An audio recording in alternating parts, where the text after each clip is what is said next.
Semper Fi, guys. We got some. Sounds like we got some fans and some haters. That's okay. Listen to what I have to say here. I'll make my pitch. I want to first say thank you to Representative Jimenez for the great introduction. It's very kind of you. Thank you for your service to our country. The only career firefighter in the United States Congress. So thrilled to have you on our side and thrilled to have you fighting for America's firefighters. Let's give it up for Representative Jimenez.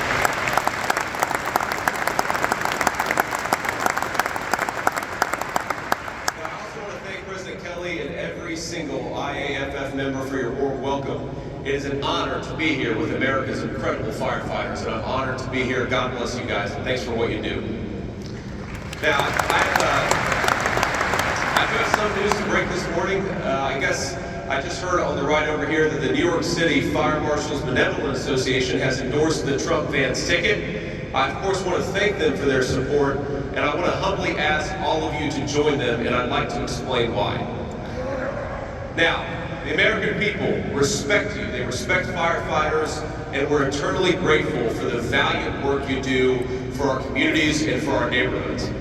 Every day, firefighters risk your lives to save homes, businesses, and the precious lives of our fellow citizens.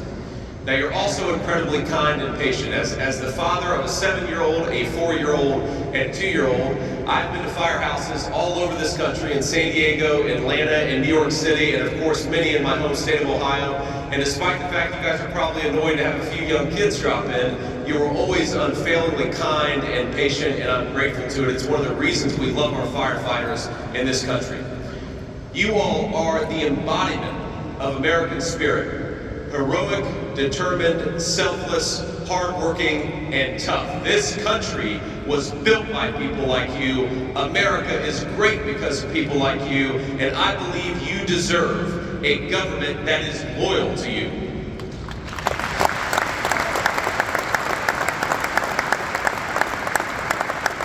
Now, I know Governor Tim Walz was here yesterday, and I'm glad he was able to come. And I respect this union for inviting both sides to take the stage and to make the case to all of our membership.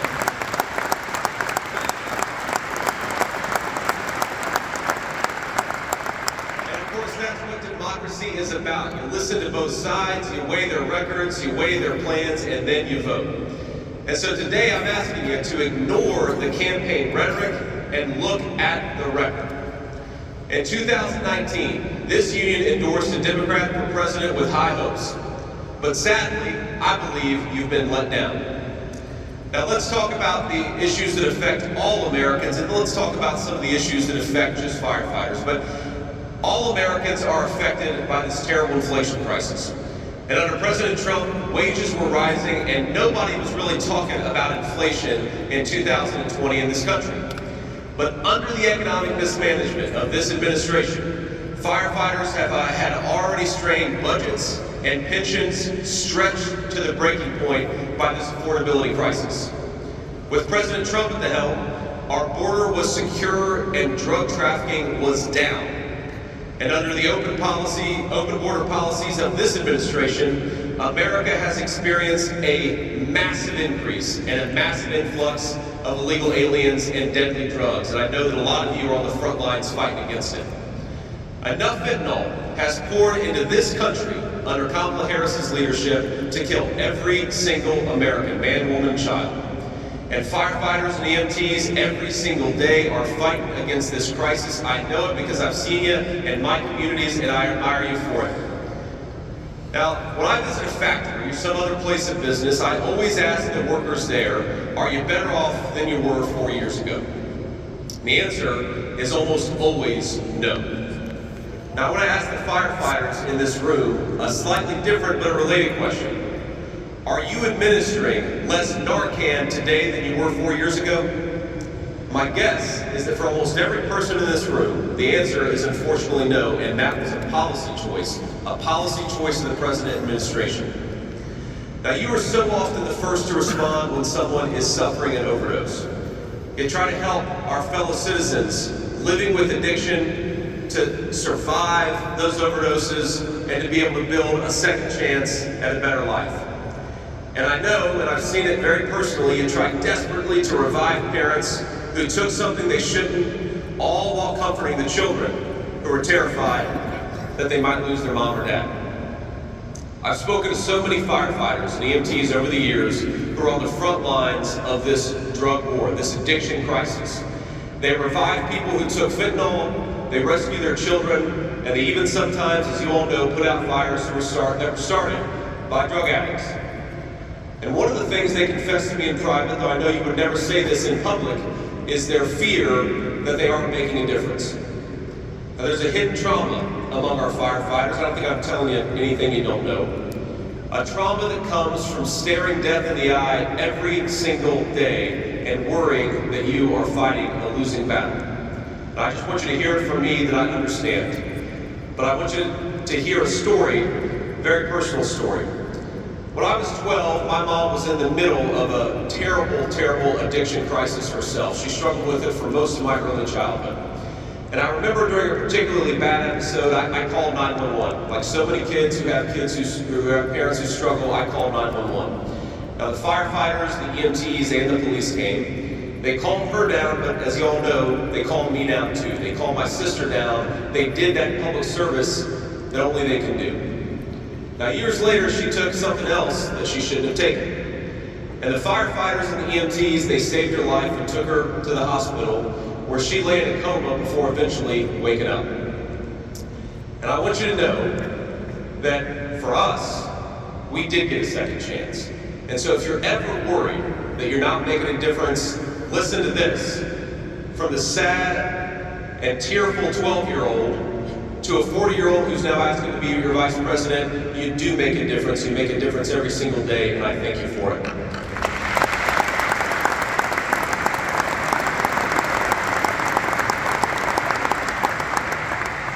Might not always see it, and you might not hear it, and I know that a lot of the people that you're out there fighting for and saving, sometimes they don't say thank you. But my mom, as much as she struggled with addiction for a big chunk of my early life, when you saved her life, when you gave her a second chance, she got clean, and she's been clean and sober for now almost 10 years. And God bless her, and God bless all of you for fighting.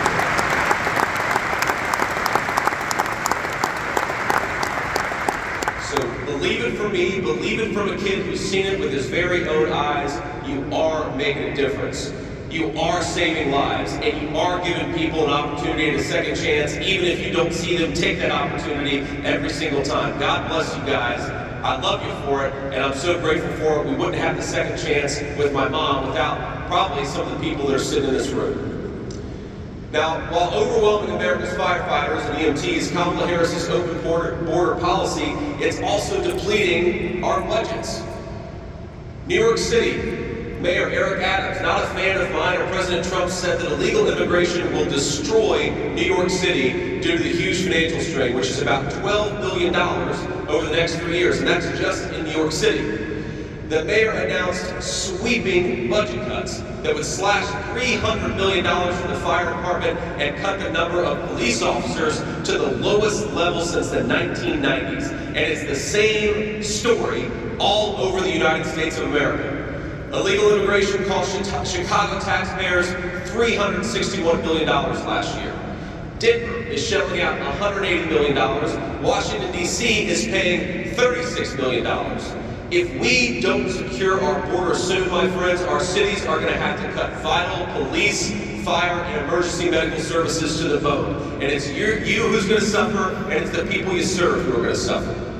We shouldn't be forced to spend billions of dollars on people who aren't even supposed to be here. We should be spending that money on schools, police and fire departments, and our citizens. And under President Donald J. Trump's leadership, we will.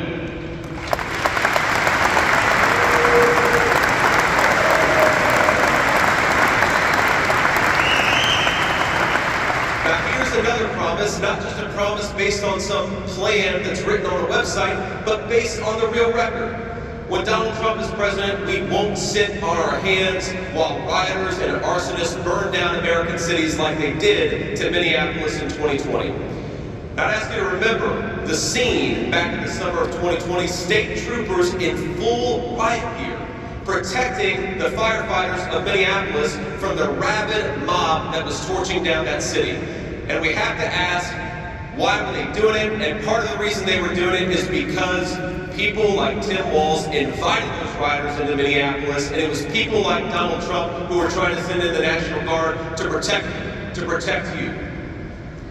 And we sure as hell will not bail out the criminals like Kamala Harris did. The criminals, many of whom were going after our firefighters as they tried to keep our city safe and put out the fires. We're going to put criminals behind bars where they belong, and we will always stand with the courageous firefighters and the first responders who keep this country safe every single day.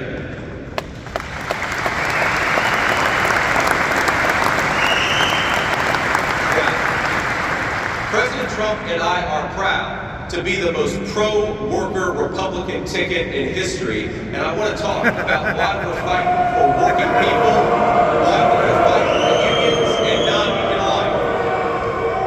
Now, our enemies and a lot of Democrats call us populists, like it's something of an insult. But being a populist means being on the side of working people rather than the powerful elites who hollowed out our middle class and sent us into stupid foreign wars that signed me up. I am a populist and I'm proud of it.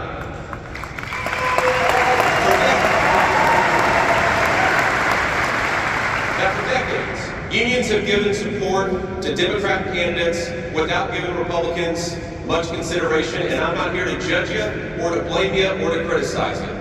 I am here to tell you that it's a different world now. You may have noticed that Donald Trump is not exactly like Mitt Romney or some of the Republicans of the past. He is a different kind of Republican. And under his leadership, the Republican Party is the party of the American worker. Now just think about it. The Republican and Democratic conventions we just had. It says a lot who each party chose to put up on that stage. At the Republican convention, we were featuring everyday American workers, and of course, we had Hulk Hogan.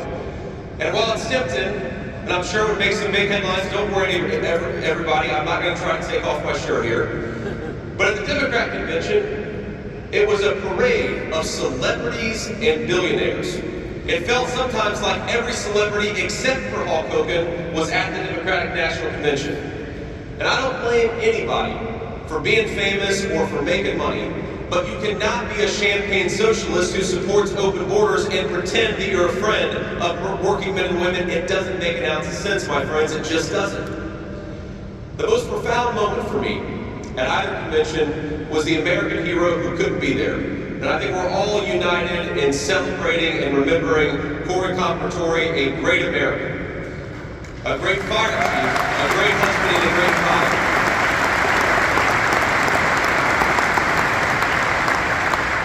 But while the assassin in Butler, Pennsylvania barely missed Donald Trump, he took the life of that great firefighter, a selfless patriot, and a respected citizen in his community.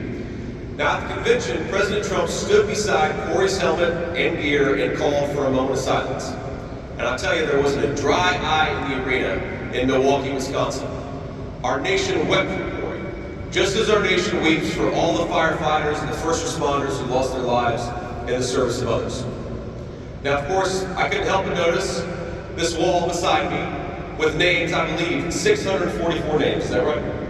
644 names of firefighters and emergency medical workers, proud IAFF members who have passed since your last convention. And I just want to tell you, seeing that wall breaks my heart, and it gives me a sense of renewed commitment to everything that you're doing. And I think just as it's fitting to remember the sacrifice of Corey Comperatory, we should also take a moment, let's take a moment of silence and remember the 644 of your brothers and sisters who have passed.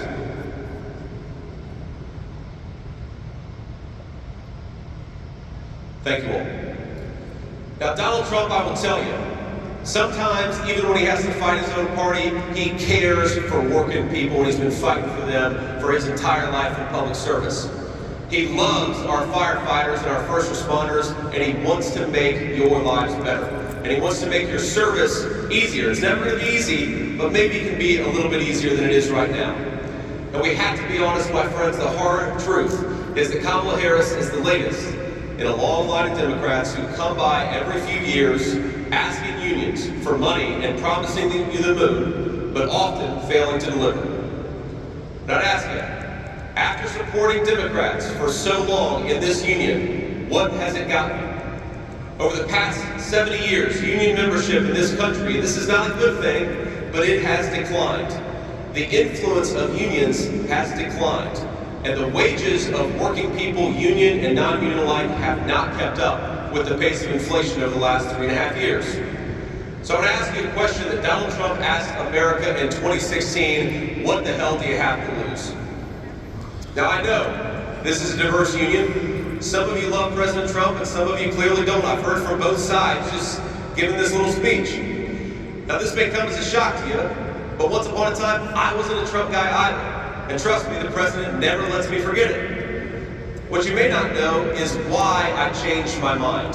And it was actually in big part because of a firefighter friend from Dayton, Ohio, who persuaded me that I was wrong about Donald Trump and that he was right. And by the way, while we're talking about Dayton, can I give a shout out to Dayton Firefighters Local 136. Where are we, Dayton? God bless you guys, and God bless you for your service in Ohio. Now, my buddy Matt, I won't give his last name because I don't want to embarrass him, but Matt was trying to convince me to trust Donald Trump in 2016. But the truth is, I didn't fully believe in the promises Trump made. I didn't believe in the promises that any politician made, and you should not. But I didn't change my mind because of Donald Trump's promises. I changed my mind because he did a good job for the American people. He created a booming economy with rising wages and virtually no inflation. He stood up to China and reinvigorated American manufacturing. He kept us out of ridiculous foreign wars. And time after time, I saw that when Donald Trump makes a promise, my friends, he keeps it. Now just look at the promises he kept to our firefighters during his first term.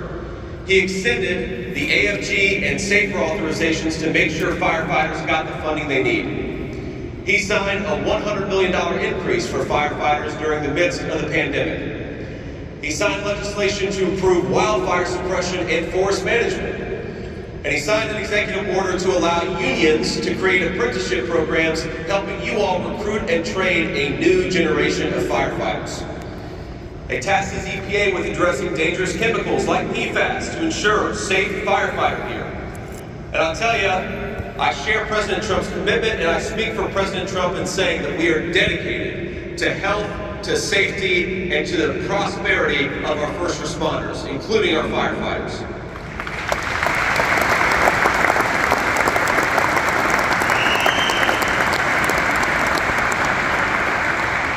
Democrats want to attack Republicans as being anti-union, and sometimes the shoe fits, but not me, and not Donald Trump.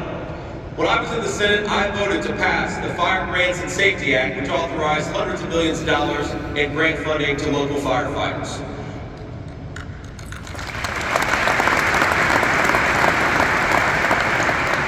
And as Vice President, I will fight to ensure you get the resources you need, especially in some fast-growing places like Phoenix and Las Vegas, where we need more firehouses, not more shelters to house illegal aliens.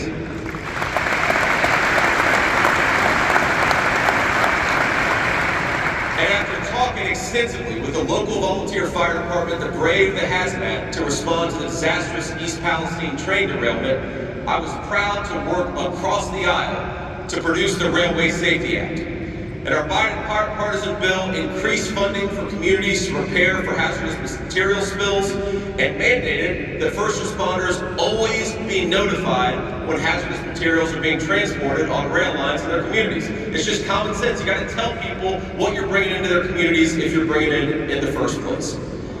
Now, you may remember a lot of businesses didn't like that bill, but the railway union supported it, and President Trump and I fought for it, and we're still fighting for it to this very day. Now, speaking of East Palestine, I learned in talking to the local fire department there that our firefighters experience higher rates of cancer. You all know this, of course. That's why I voted for a 5-year reauthorization to the Firefighter Cancer Registry last year, and I know when President Trump is elected, we're going to prioritize firefighter research and addressing the health risks that every single one of you take upon yourself to fight for our citizens every single day.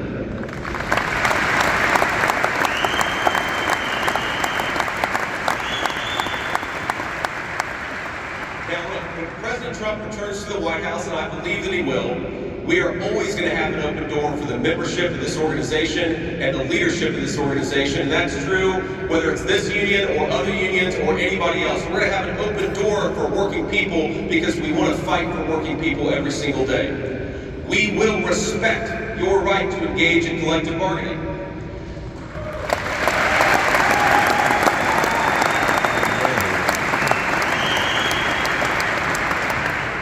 And this is important too. We're going to defend your right to free speech, including your right to speak out about unconstitutional COVID vaccine mandates imposed by the current administration.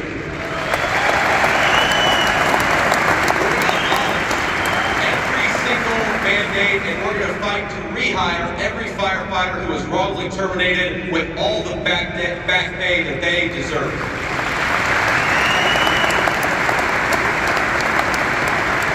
We're going to deliver the equipment and the funding, the support and respect you all need to do your job. And we're going to seal that border and stop the flood of fentanyl that is poisoning our citizens and endangering each and every single one of you when you go to work. And here's another promise.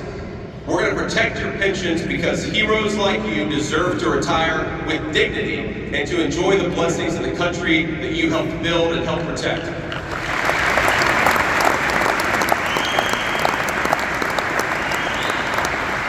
And it's not just words, it's not just promises that I'm making. I am actually a co-sponsor of the Social Security Fairness Act, and I'm proud of it.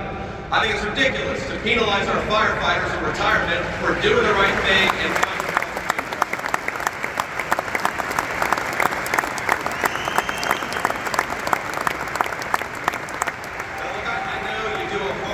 dangerous job. You spend long hours away from your family. The work can leave physical and emotional scars, and I've seen it even in the firefighters that I know. Frankly, you don't get paid what you deserve. But you don't do it for fame, and you don't do it for fortune. You do it, and I know this, because you love your communities. And I think you deserve to live in a country where people like you and your children can afford to live the American dream in the cities and towns that all of us love. You deserve to live in a country where you can buy a home, put gas in your car, provide health care and education to your family, and put a nice meal on the table. A country where kids can walk safe streets, go to safe schools, and have the freedom to just be kids. A country where if you work hard and play by the rules, you can live a good life. Now, these aren't Democrat or Republican principles, but they are the principles that President Trump and I are fighting for in this campaign, and we're going to fight for it every single day in the White House. And that's why I want to ask you humbly for your support. President Trump and I want exactly what you want. More jobs, rising wages, a secure border, safe streets, and an affordable country where every child and every family can achieve their dreams. Now, he delivered that during his first 4 years as president. He changed my mind, and he won my vote. And for the skeptics still out there, I hope he has changed your minds too. But I'll tell you, whatever your politics and whatever your preferences, I make this solemn promise. Whether you support us or not, whether you ultimately endorse us or not, President Trump and I believe in our firefighters, we believe in our first responders, and we will never stop fighting for you. I am rooting for you. I am proud of you. I am thankful for you. God bless you. I want your support. We're going to fight for you whether we get it or not. God bless you guys. Thank you.